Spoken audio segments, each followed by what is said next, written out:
당신은 지금 무언가를 놓아야 할 것 같으면서도 놓으면 안 될 것 같은 느낌 사이에 끼어 있지 않으십니까?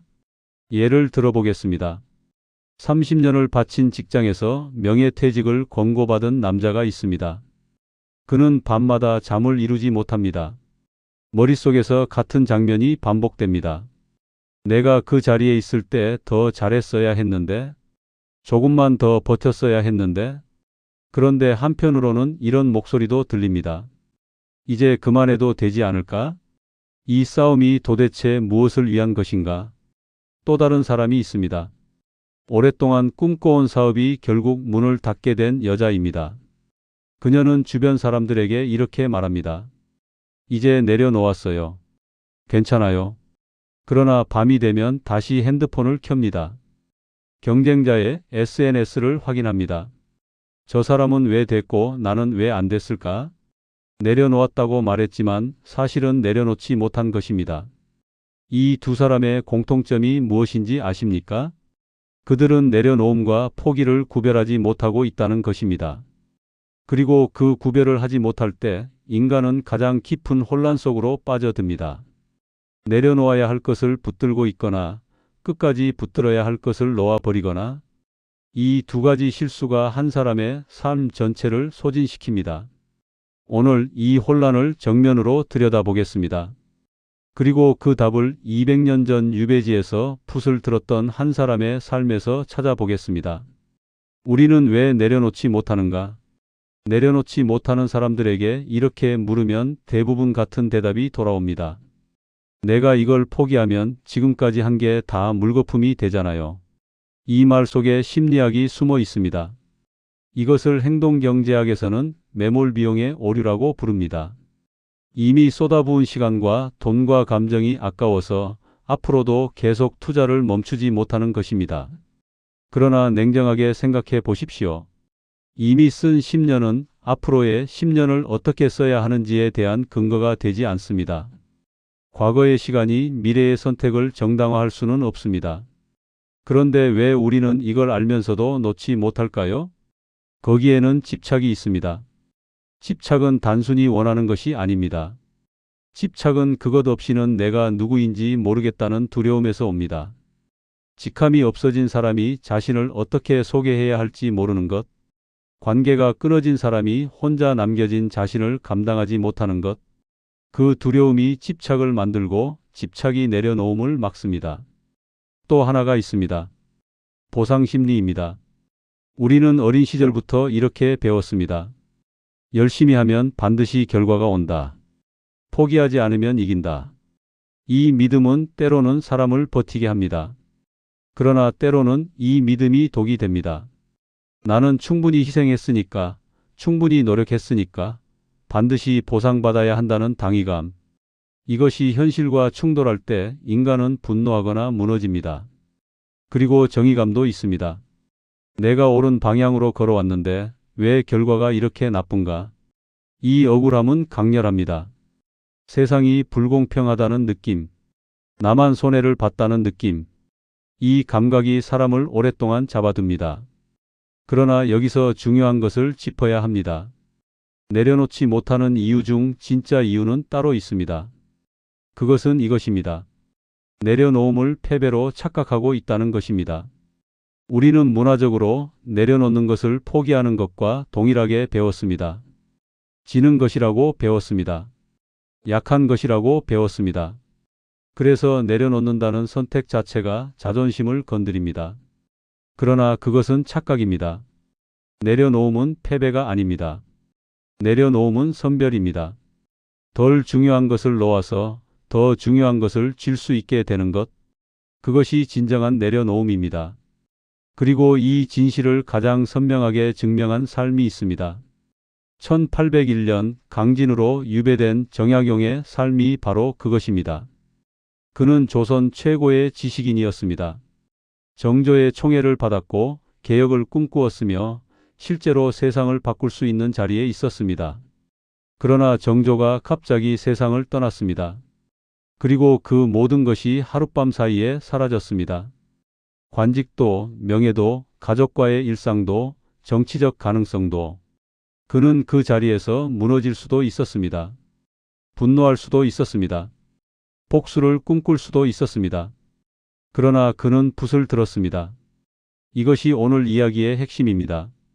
그는 권력을 내려놓았지만 자신을 내려놓지 않았습니다.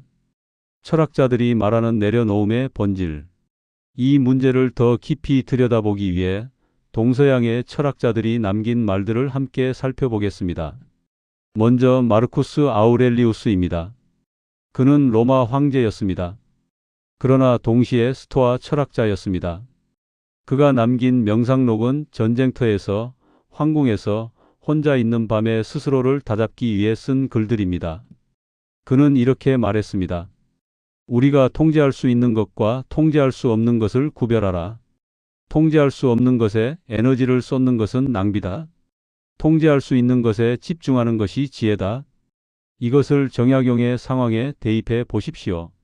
유배는 통제할 수 없는 것이었습니다. 정치적 상황도 통제할 수 없었습니다. 자신을 올가맨 권력 구조도 통제할 수 없었습니다. 그러나 자신이 하루를 어떻게 쓸 것인가는 통제할 수 있었습니다.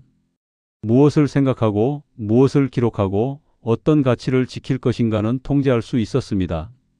정약용은 아우렐리우스의 원리를 살았습니다. 그는 통제할 수 없는 것들에 대한 집착을 내려놓고 통제할 수 있는 것들에 모든 에너지를 집중했습니다. 두 번째는 니체입니다. 니체는 이렇게 말했습니다. 나를 죽이지 못하는 것은 나를 더 강하게 만든다. 이 문장은 종종 오해됩니다. 고통을 견뎌내면 강해진다는 단순한 의미로 읽히기 쉽습니다. 그러나 니체가 말한 것은 그것보다 깊습니다. 그가 말하려 했던 것은 이것입니다. 고통은 인간을 정죄한다. 불필요한 것들을 태워버리고 진짜 남아야 할 것들만 남긴다. 그래서 고통을 통과한 사람은 고통 이전보다 더 본질에 가까운 사람이 된다. 정약용의 18년 유배가 정확히 그것이었습니다. 관직이 타버렸습니다. 명예가 타버렸습니다. 사회적 지위가 타버렸습니다. 그러나 그 불길 속에서 타지 않은 것이 있었습니다. 학문이 남았습니다. 사명감이 남았습니다. 자기 자신이 남았습니다. 니체의 언어로 말하자면 유배는 정약용을 죽이지 못했습니다. 오히려 그를 더 깊게 만들었습니다. 세 번째는 쇼펜하우어입니다.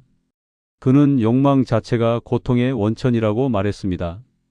인간은 무언가를 원하기 때문에 괴롭습니다. 원하는 것을 얻으면 잠시 만족하다가 곧 또 다른 것을 원하게 됩니다. 이 끝없는 욕망의 순환에서 벗어나는 것, 그것이 쇼펜하우어가 말하는 자유입니다. 그런데 여기서 중요한 구별이 필요합니다.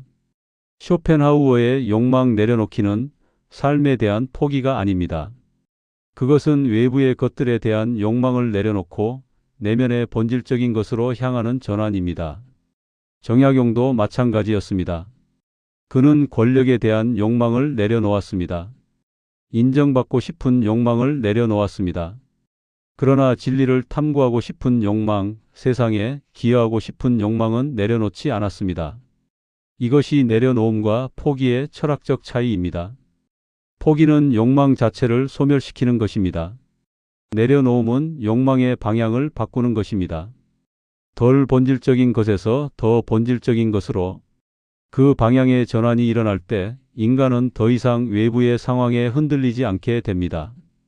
왜냐하면 자신이 추구하는 것이 외부에 있지 않고 내부에 있기 때문입니다. 어떻게 내려놓고 어떻게 붙들 것인가? 철학은 아름답습니다. 그러나 현실은 다릅니다. 머리로는 알겠는데 몸이 따라오지 않는다고 말하는 분들이 많습니다. 내려놓아야 한다는 것을 알면서도 밤이 되면 다시 똑같은 생각이 돌아온다고 합니다. 그 마음을 압니다. 그래서 이제 구체적인 이야기를 하겠습니다. 첫 번째 실천입니다. 내려놓아야 할 것과 붙들어야 할 것을 종이에 나누어 써보십시오.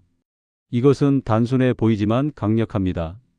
많은 사람들이 머릿속에서만 이 구분을 하려 합니다. 그러나 생각은 흐릅니다.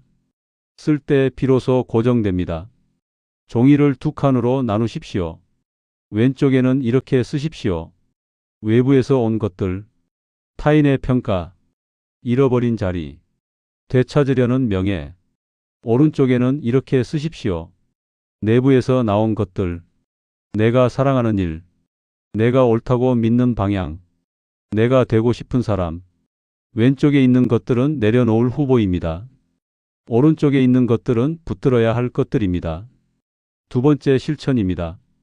분노와 억울함을 일기로 소진하십시오. 감정은 억누른다고 해서 사라지지 않습니다. 억누른 감정은 지하로 내려가 더 강해집니다. 그래서 내려놓으려고 할수록 내면에서 더 강하게 올라오는 것처럼 느껴집니다. 정약용도 편지를 썼습니다. 아내에게, 자녀에게, 제자들에게. 그 편지들에는 슬픔도 있었고 그리움도 있었으며 때로는 세상에 대한 안타까움도 있었습니다.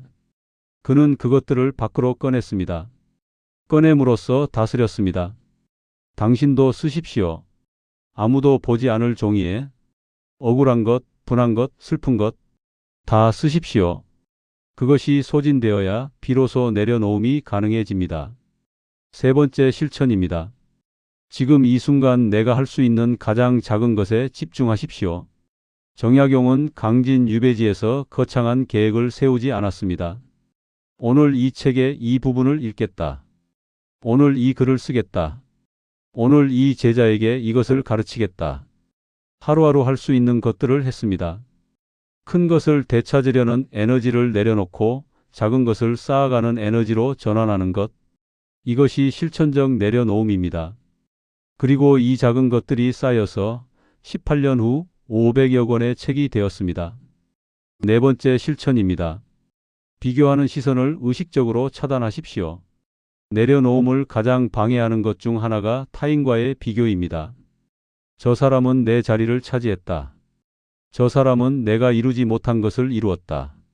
이 비교가 계속되는 한 내려놓음은 불가능합니다. 실천적 방법이 있습니다. 비교의 감각이 올라올 때마다 이 질문을 스스로에게 던지십시오. 나는 지금 저 사람의 삶을 살고 싶은가? 아니면 내 삶을 더 잘 살고 싶은가? 이 질문 하나가 비교의 회로를 끊어냅니다. 왜냐하면 진짜 원하는 것이 내 삶이라면 다른 사람의 삶을 보는 것이 아무런 의미가 없어지기 때문입니다. 다섯 번째 실천입니다. 내가 끝까지 붙들 것을 매일 아침 확인하십시오. 이것은 의뢰입니다. 의뢰는 강력합니다. 매일 아침 단 한 문장이라도 좋습니다. 나는 오늘도 이것을 위해 살겠다. 그것이 배움이든 가족이든 건강이든 자기 자신에 대한 존중이든 정약용이 유배지에서 매일 아침 붓을 들었던 것처럼 그 행위 자체가 선언이었습니다. 나는 오늘도 포기하지 않는다는 선언. 감정의 독은 한 번에 빠지지 않습니다. 그러나 이 5가지 실천이 쌓이면 어느 날 문득 깨닫게 됩니다. 내가 내려놓아야 할 것들이 가벼워졌다는 것을, 내가 붙들어야 할 것들이 더 선명해졌다는 것을, 당신이 붙들고 있는 것이 무엇인지 알게 될 때, 선생님, 내려놓음은 끝이 아닙니다. 그것은 시작입니다. 덜 중요한 것들이 손을 떠날 때 비로소 진짜 중요한 것들을 쥘 수 있는 자리가 생깁니다. 정약용은 권력을 잃었습니다. 그러나 그는 그 자리에서 조선 최고의 학자가 되었습니다. 잃은 것이 그를 무너뜨리지 못했습니다. 왜냐하면 그는 자신이 끝까지 붙들 것이 무엇인지 알고 있었기 때문입니다. 그것이 그의 자유였습니다. 당신에게도 그 자유가 있습니다. 지금 당신이 붙들고 있는 것들 중에서 어떤 것은 내려놓아도 됩니다. 아니, 내려놓아야만 앞으로 나아갈 수 있습니다. 그리고 어떤 것은 세상이 뭐라 해도 아무도 알아주지 않아도 끝까지 붙들어야 합니다. 그것이 바로 당신입니다. 오늘 밤 조용히 이 질문을 스스로에게 던져 보십시오. 나는 지금 무엇을 붙들고 있는가? 그리고 그것은 정말 내가 붙들어야 할 것인가? 그 질문에 솔직하게 답할 수 있는 사람이 비로소 자유로워집니다.